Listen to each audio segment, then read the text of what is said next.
Buenas tardes, amigo energético. Yo soy Borja Pérez del canal de Solo Profesional y del canal de Academia de Energía Solar, y en el día de hoy hemos preparado un vídeo muy interesante donde vamos a aprender a dimensionar instalaciones fotovoltaicas para viviendas aisladas, algo que creemos que es muy interesante si no tienes conexión a la red eléctrica. Dicho todo esto, no me demoro más y vamos con el vídeo.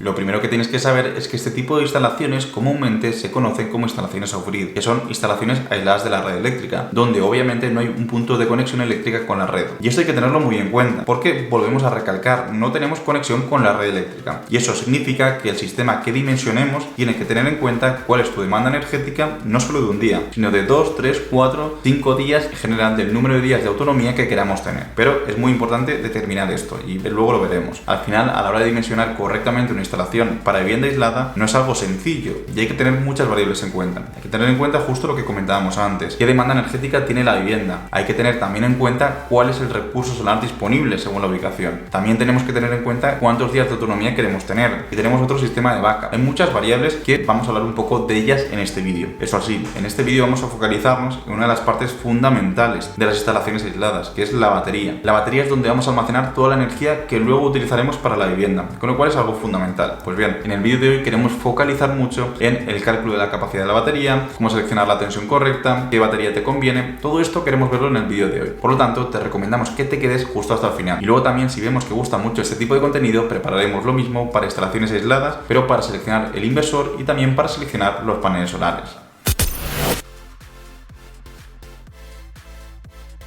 Lo primero que tienes que saber es que hay dos tipos de instalaciones aisladas. Hay dos conceptos o dos esquemas para realizar una instalación fotovoltaica con baterías para una vivienda aislada. Los sistemas conocidos como AC Coupling, sistemas con acoplamiento en AC, y los sistemas conocidos como DC Coupling, sistemas con acoplamiento en DC. La diferencia principal a grandes rasgos es que en los de acoplamiento en AC tenemos como punto común tensión alterna, y en los de acoplamiento en DC tenemos como punto común tensión continua. Pero luego los analizaremos un poco más y veremos en detalle cómo es cada uno de nuestros sistemas. En cuanto a los sistemas de DC Coupling, son sistemas donde la integración entre baterías y paneles fotovoltaicos se produce en corriente continua, como bien comentábamos antes, y que el sistema es bastante sencillo. Es el que se utilizaba tradicionalmente y hasta no hace muchos años se sigue a veces utilizando. Yo, por ejemplo, soy más partidario de la acoplamiento en AC, pero también es una muy buena opción para instalaciones fotovoltaicas con almacenamiento en aislada. Es una muy buena opción. Y es justo lo que te estamos explicando en pantalla, donde tenemos los paneles fotovoltaicos, luego tenemos un regulador MPPT que hace regulador de carga también, donde ese dispositivo, ese regulador MPPT, lo que va a hacer es hacer trabajar los paneles fotovoltaicos en su punto de tensión MPPT para que extraigan la máxima potencia posible, y luego convertirá esa potencia, esa tensión determinada MPPT, la convertirá a la tensión de carga de las baterías, con lo cual ajustará esa tensión, y es por eso que es un convertidor de CDC. Luego, una vez tenemos la energía almacenada en baterías, tendremos otro elemento que es el inversor cargador, que lo que hará es transformar la corriente continua de las baterías a corriente alterna para ya suministrarla a la red eléctrica. Como puedes ver en el esquema, el punto de unión está en corriente continua. Por otro lado, tenemos los sistemas en acoplamiento en AC, que son prácticamente los que se utilizan ya más a día de hoy. Este tipo de sistemas son como los que ves en el esquema que te estamos proyectando, donde tenemos los paneles fotovoltaicos, tenemos un inversor fotovoltaico que va a transformar de corriente continua a corriente alterna, y luego tenemos también un inversor cargador que transformará de la corriente alterna que viene del inversor fotovoltaico, la transformará a corriente continua de nuevo para poder cargar las baterías. Y luego en el proceso contrario sería: durante la descarga, la energía de las baterías pasará a través del inversor cargador para convertirla en AC y poder inyectarla en nuestra vivienda. La diferencia principal de estos dos tipos de instalaciones es que en el caso del acoplamiento en AC podemos utilizar directamente la energía que estamos generando, con lo cual el flujo podría ser el siguiente, donde tenemos a la misma vez estamos utilizando energía de los paneles fotovoltaicos, donde a través del inversor fotovoltaico la transformamos en corriente alterna para poder dar suministro eléctrico directamente a las cargas de la vivienda. Al mismo tiempo, si nos sobra energía, podemos utilizarla para, a través del inversor cargador, transformarla de nuevo a corriente continua y cargar las baterías, con lo cual tenemos un poco un sistema que me permite muchos más flujos de carga y descarga, y es una opción muy interesante. Luego habría una tercera opción, que sería con inversores híbridos, que son inversores que integran el funcionamiento del inversor fotovoltaico más el inversor cargador, todo en un mismo dispositivo, y que también son opciones muy interesantes. Dicho esto, en el vídeo de hoy no queremos condicionarte en si ir a una instalación de DC coupling, una AC coupling o nada. Lo único que queremos es un poco exponerte los distintos casos. En el vídeo de hoy lo que vamos a hacer es focalizar en cómo calcular la batería adecuada para tu instalación aislada, teniendo en cuenta que tienes que ser capaz de almacenar la energía que necesites durante 2, 3, 4 días o la autonomía que quieras tener. Y es por eso que las siguientes secciones van a ir completamente dedicadas al cálculo de la batería. Que por cierto, lo que te comentamos al inicio del vídeo, si quieres que preparemos también un vídeo seleccionando al inversor y otro vídeo seleccionando los paneles fotovoltaicos, únicamente tienes que darle un buen like y dejárnoslo en los comentarios. A la hora de seleccionar la batería hay distintos factores que tenemos que tener en cuenta. Realmente hay muchos factores a tener en cuenta, pero aquí vamos a resumirte los más importantes. El factor número 1 es qué capacidad necesito, es decir, cuánta energía tienen que tener esas baterías almacenables para yo poder subsistir durante el tiempo que necesite. El factor número 2 sería con qué tipo de tecnología quiero trabajar. ¿Quiero irme a una batería más barata de plomo o quiero invertir un poco más y tener una batería de litio que me va a funcionar durante más años y voy a aprovechar mejor? Luego el número 3, habría que analizar la tensión de salida de la batería, porque tiene que ser compatible la tensión de la batería con la tensión de funcionamiento del inversor cargador con el que vaya a trabajar. Seguramente tenga baterías de 12 voltios, baterías de 24 voltios, incluso baterías de alta tensión. Pero lo que hay que tener muy en cuenta es que tengo que estar muy alineado entre la batería que selecciono y el inversor cargador que utilizo. Luego otro factor muy importante es la velocidad de carga y descarga de esa batería. ¿Cómo de rápido se puede descargar? Eso también tiene que estar en línea con el inversor. Y es que al igual que el inversor tendrá una potencia máxima que se traduce en una corriente máxima, la batería también va a tener una corriente máxima de carga o de descarga. Y hay que respetar. Si utilizamos tecnología de litio, va a ser más alta. Y eso es un factor a tener en cuenta porque mucha gente no lo tiene en cuenta y luego resulta que si en algún momento determinado en tu vivienda aislada pones de repente todos los electrodomésticos a la vez, aunque tu consumo energético durante las 24 horas esté bien calculado, pero si pones todos los electrodomésticos a la vez y tienes un pico de potencia muy alto y tu instalación de almacenamiento no lo soporta, vas a tener un blackout y se te va a ir por completo la instalación. Con lo cual es muy importante también tener en cuenta los picos de potencia que va a requerir tu vivienda y dimensionar acorde el inversor y luego también las baterías. Luego también otro factor importante sería seleccionar el fabricante y el modelo de batería. Y aquí nosotros sí que recomendamos ir a fabricantes fiables, fabricantes que tengan un recorrido en el sector, fabricantes que tengan ventas, fabricantes que tengan una buena eficiencia, que trabajen bien, y en general es un poco lo que buscamos aquí en Solo Profesional. Al final nosotros, nuestro trabajo es tratar de buscar las mejores soluciones para ofrecerte lo mejor y a buen precio, con lo cual es un factor también muy importante y muy determinante. Como comentábamos antes, uno de los principales pasos a la hora de seleccionar la batería más adecuada para tu vivienda es calcular la capacidad de esa batería. Y esa capacidad va a venir determinada por la cantidad de energía que necesitas durante X días, con lo cual tenemos que tener en cuenta varios factores. Por un lado, tendremos que tener en cuenta el consumo de la vivienda y principalmente tendremos que tenerlo en cuenta en el mes más desfavorable, o sea, en el mes que consuma más, tendré que considerar ese consumo y sobre todo haré hincapié en el consumo diario. A mí me interesa ver el consumo diario, no tanto el consumo mensual, sino el consumo diario, porque quiero calcular cuántos ciclos de autonomía necesito con la batería. Luego, además del consumo energético de la vivienda, también tengo que saber cuántos días de autonomía quiero. Si quiero 2 días de autonomía, 3 días de autonomía, 4 días de autonomía. Y esto va a depender también de si tengo un elemento de backup, como puede ser un grupo electrógeno, o no lo tengo. Con lo cual, el segundo factor es el número de días de autonomía necesarios. Luego hay otro factor también importante, que es el tipo de tecnología empleado. No es lo mismo si utilizo tecnología de plomo, si utilizo tecnología de litio. Y eso es principalmente por el grado de profundidad máximo. Cuando hablo de baterías, tengo dos capacidades. Tengo la capacidad neta y la capacidad bruta. Tú cuando vas a comprar una batería, a lo mejor compras una batería de 10 kWh y luego lo que es utilizable luego a lo mejor son 8, 9 kWh. Con lo cual tienes un 10, un 20% que no vas a poder utilizarlo. Y ese porcentaje depende de la tecnología. Si hablamos de tecnología de litio,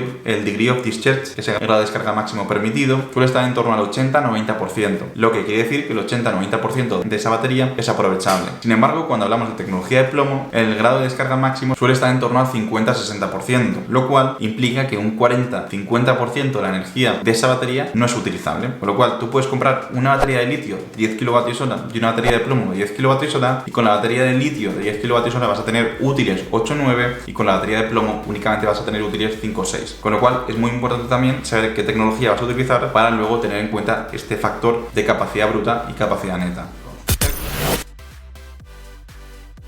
Por lo tanto, según comentábamos, lo primero que tienes que hacer para calcular correctamente la capacidad de la batería es calcular cuál es el consumo energético de tu vivienda. Y eso, entre comillas, puede ser muy sencillo cuando estás conectado a la red eléctrica, porque directamente en esos casos es únicamente acceder al portal de tu distribuidora eléctrica y te descargas un CSV del consumo del último año, lo cual ahí es muy sencillo. Lo que ocurre es que cuando hablamos de viviendas aisladas, obviamente no tenemos acceso a la red eléctrica, no tenemos conexión, con lo cual no hay nada que esté monitorizando cuánto consumimos. Y en esos casos es un poco más complicado, porque no tienes nada de referencia. O bien has tenido algún aparato monitorizando el consumo de tu vivienda durante los últimos días, que puedes hacerlo, o bien la otra opción es directamente ir a cada uno de los electrodomésticos, ver cuál es su potencia de consumo máximo, luego calcular un factor de uso, que es qué porcentaje de consumo está teniendo sobre su potencia nominal ese electrodoméstico, y luego considerar un número de horas de uso al día. Por ejemplo, imagínate que tienes una nevera que tiene una potencia de 1 kilovatio. Sin embargo, la nevera no siempre está trabajando al máximo. Va haciendo ciclos de compresión con un consumo relativamente bajo. Imagínate que esa nevera tiene un factor de uso del 16%, que quiere decir que durante una hora tiene una potencia de 1 kilovatio, durante una hora va a consumir 160 vatios hora por el factor de uso. Luego también sabemos que esa nevera va a estar encendida 24 horas, con lo cual si multiplicamos esos 160 vatios hora por 24, tenemos que esa nevera va a consumir 3,84 kilovatios hora al día, principalmente haciendo ese cálculo simple. Vamos a poner, por ejemplo, que utilizamos una nevera de menos potencia. Vamos a poner, por ejemplo, una nevera de 600 vatios y un factor de uso del 10%.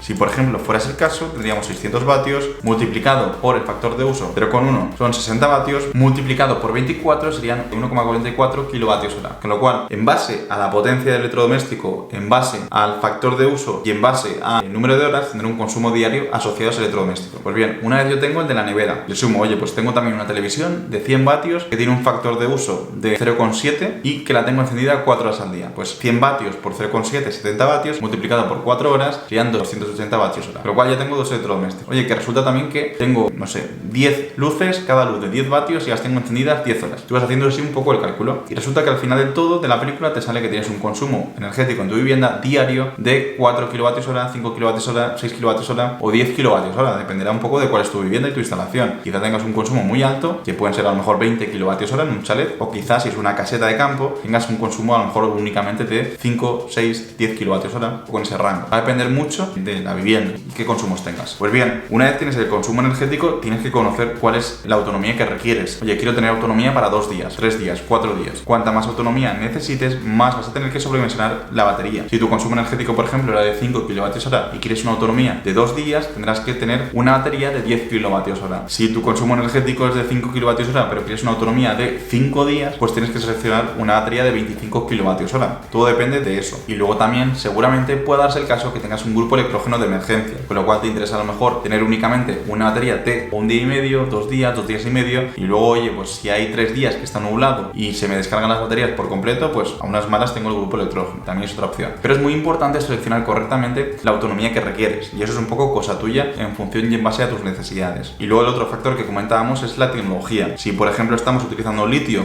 y habíamos dicho que teníamos un requerimiento de una batería de 20 kilovatios hora, pues si utilizamos, por ejemplo, un DOD máximo de 0,8, dividiremos 20 entre 0,8, que eso es igual a 25 kilovatios hora, y eso es lo que tendremos que tener en cuenta cuando vayamos a comprar la batería. Con lo cual, cuando yo vaya a comprar las baterías, al menos necesitaré 25 kilovatios hora, que es una burrada, porque estamos teniendo en cuenta mucha autonomía. Vamos a poner, por ejemplo, un caso de una batería más pequeña, 10 kilovatios hora, con tecnología de litio. Y en este caso, por ejemplo, voy a considerar un degree of discharge máximo de 0,9. Si hago la división de 10 entre 0,9, eso me da 11,11 kilovatios hora, con lo cual, cuando vaya a comprar la batería, necesitaré comprar al menos 11,11 kilovatios hora brutos de capacidad, que realmente serán, en neto, serán 10 kilovatios hora, pero tendré que tener en cuenta eso a la hora de comprar la batería. Una vez tengas la capacidad necesaria, tendrás que seleccionar el tipo de tecnología, y para eso, justo hace un par de semanas, preparamos un vídeo describiendo la tecnología de plomo y la tecnología de litio, y lo tienes justo aquí arriba, y te invitamos a verlo para que decidas qué tipo de batería te conviene más para tu instalación fotovoltaica.